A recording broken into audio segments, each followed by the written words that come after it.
Je sais bien que Douglas est un brave homme, mais c'est un charlatan.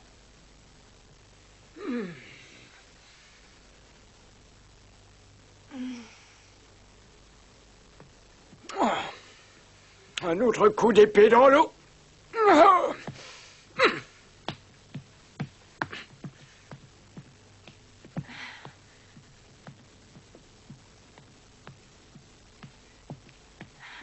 Docteur, s'il vous plaît.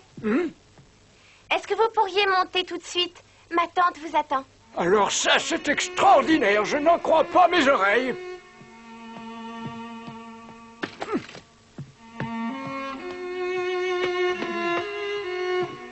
C'est un vrai miracle, Joe.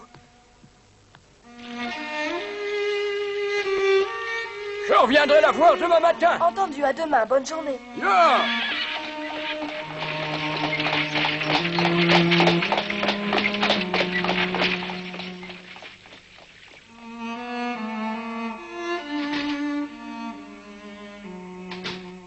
Ça y est, il est reparti.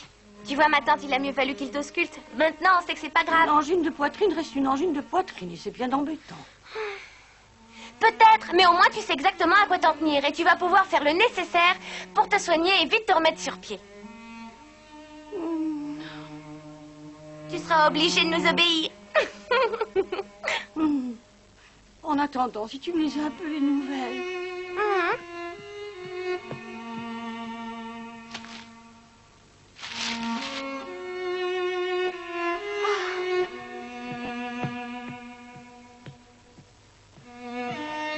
Apparemment, Anthony s'est arrêté à Gettysburg.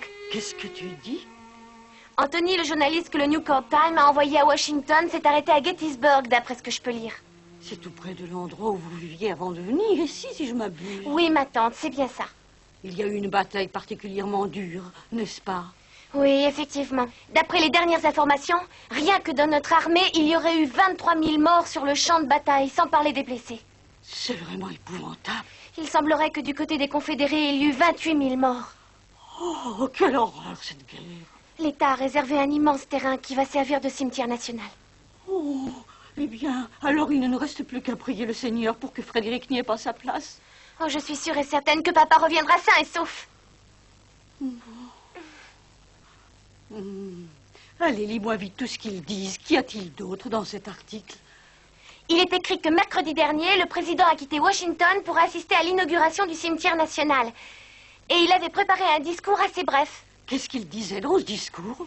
Il y avait une telle agitation dans le public que les paroles du président étaient à peine audibles, même de près. Le discours sera publié intégralement dès qu'ils auront reçu le texte écrit. Que c'est dommage d'avoir manqué le discours du président Lincoln. J'aurais bien voulu être là-bas, moi aussi.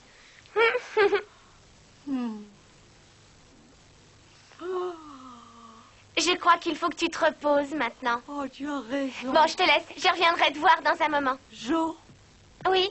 je peux te demander un dernier service? Quelle question? Tu peux me demander ce que tu veux. Va tout de suite chercher ta mère et dis-lui qu'elle vienne me voir. Tu veux parler à maman?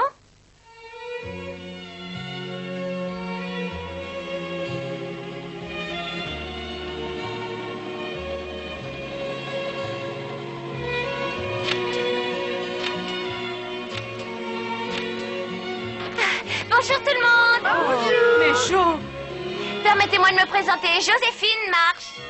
Tu comprends ce qui s'est passé? Oui, bien sûr. Hé, Tom, comment ça va? Bien, et toi? Tu étais parti en voyage? On ne te voyait plus en ville dernièrement. Quand je coupe le tissu pour les uniformes des soldats, comme tout à l'heure, je ne peux pas m'empêcher de penser à ton père, tu sais. Oui, je m'en doute. Mais je vais te dire une chose. Même si ça fait longtemps qu'on n'a pas eu de ses nouvelles, je suis sûre qu'il va bien. Le ciel t'entende. Mais dis-moi, comment va cette chère tante Marthe? le docteur a dit que je n'avais rien de grave. Mais j'ai eu une crise dans la nuit, une autre ce matin. Ça a été un coup dur pour moi. Je pense que vous devriez garder le lit et vous reposer quelques jours. Me reposer? Pourquoi? Je ne me suis jamais fatiguée de ma vie. Je peux savoir pourquoi vous vouliez me voir? Oui, bien sûr, je voulais vous demander votre avis. Je dois prendre une décision importante, très rapidement. Depuis quelque temps, j'ai bien envie de changer mon testament. Ah? Et dans ce nouveau testament, la moitié de ma fortune reviendra à vos filles. Mais vous êtes sûre? Non, ne m'interrompez pas. Quant à l'autre moitié, elle ira à David. Je sais très bien qu'il ne la mérite pas, mais il n'en reste pas moins que c'est le plus proche parent de mon mari. Dans votre testament actuel, vous lui léguez toute votre fortune, n'est-ce pas? Oui, c'est exact.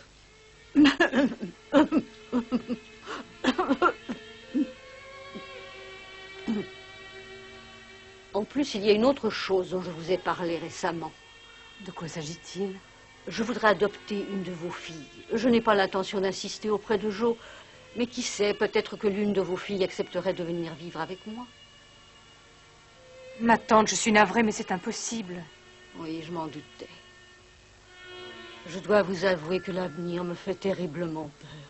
Vous savez, je donnerais beaucoup pour avoir une fille jeune et gentille qui m'aime et me rende la joie de vivre. Je comprends très bien ce que vous pouvez ressentir. Pourtant, mon mari et moi, nous voulons garder nos filles près de nous. Nous comptons les élever coûte que coûte. Vous savez, je suis persuadée que Frédéric vous dirait exactement pareil. C'est entendu. Je me déclare vaincue.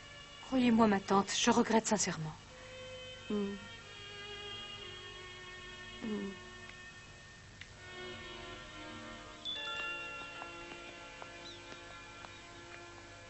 Maman, Oui? pourquoi ne passerions-nous pas chez les King avant de rentrer à la maison? Oh, Meg doit être sur le point de partir à l'heure qu'il est. Oh, regarde, voilà notre cousin qui arrive.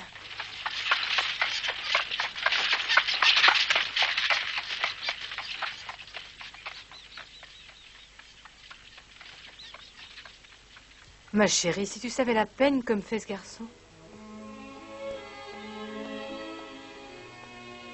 Oh, quelle surprise! Ça va, Meg?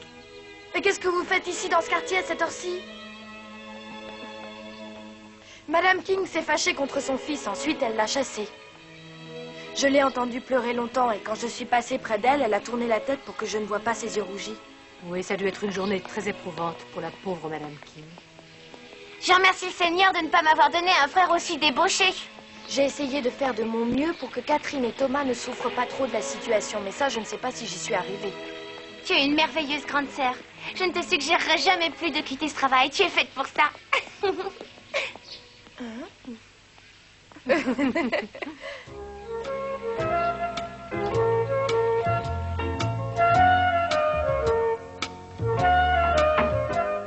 Oui, entrez.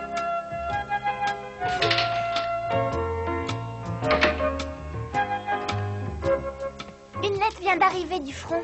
Oh, c'est une lettre de papa? Non, on dirait plutôt une lettre d'amour. Oh, arrête de faire autant de mystère. Allez, donne-la moi tout de suite. Aïe, tu m'as fait mal. Hé, mais c'est pour moi, c'est Anthony qui me l'envoie.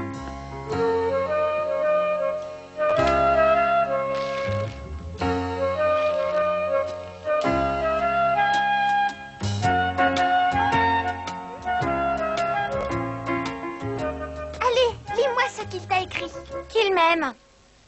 Menteuse! Tu veux vraiment que je te la lise? Oh. Ma chère Jo, je prends le temps de t'écrire quelques lignes. Je suis à Gettysburg, ville que tu connais bien. Je viens juste d'envoyer un nouvel article au directeur de New Court Time. Comme je ne sais pas s'il acceptera de le publier, j'ai eu envie de t'écrire cette lettre pour te tenir au courant. Après maintes difficultés et péripéties, j'ai enfin réussi à mettre la main sur une copie du discours du président Lincoln. Je te la fais parvenir avec cette lettre.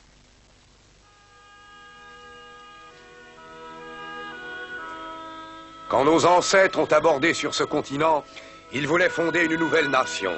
Une nation basée sur la liberté individuelle et sur la conviction que tous les hommes sont égaux. Notre devoir est de lutter pour que ces principes se vérifient toujours dans la réalité.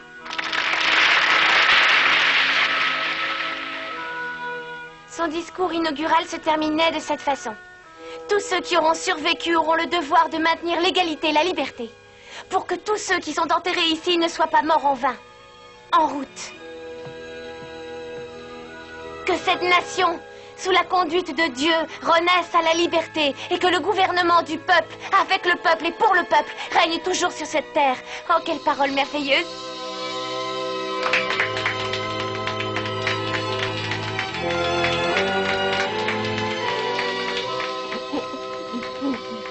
Jo était enthousiasmé par ce discours. Moi, je n'avais pas la moindre idée de ce que voulait dire le président Lincoln avec ses paroles sur le peuple. Enfin, je comprendrai bien un jour.